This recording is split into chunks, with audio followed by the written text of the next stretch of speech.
Okay, this is part 2 of how to cook lobster tail. Once it becomes a full roll and boil again, you set your timer for 5 minutes and check it.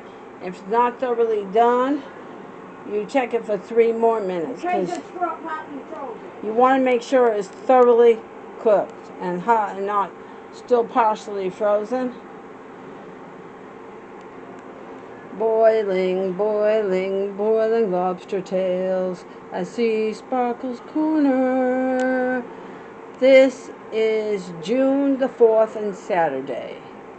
Boiling, boiling, boiling lobster tails. I see Sparkles Corner. And seeing that look beautiful. This is an induction machine that we're cooking it on. It's on high and you can start. Big time. And so there you have it. It saves on your electric bill. Okay, we'll have part 3 of when it's done.